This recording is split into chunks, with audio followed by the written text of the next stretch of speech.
4টি কলমের মূল্য 80 টাকা। 10টি কলমের মূল্য কত?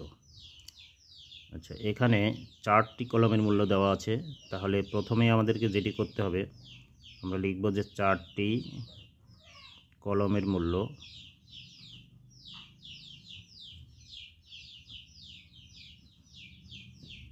80 টাকা। আমাদের এই 4টি থেকে একটি কলমের মূল্য বের করতে হবে। অতএব একটি কলমের মূল্য 80কে যদি 4 দিয়ে ভাগ দিই তাহলে আমাদের একটি কলমের মূল্য আমরা পেয়ে যাব। 80কে 4 দিয়ে ভাগ করলে 4 দুগুণে 8, 4 শূন্য শূন্য 20 টাকা। অর্থাৎ আমরা একটি কলমের মূল্য পেলাম 20 টাকা। এখন এখানে বলছে 10টি কলমের মূল্য। এবারে আমরা 10টি কলমের মূল্য বের করব।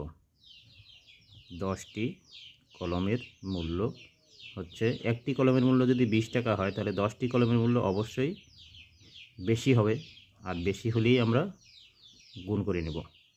তাহলে 2 1 2, এখানে একটি, এখানে একটি, 2টি শূন্য।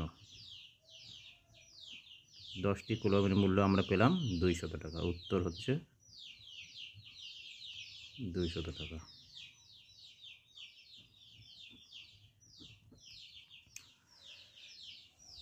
শিক্ষার্থীরা, আশা করি তোমরা অঙ্কটি বুঝতে পেরেছো।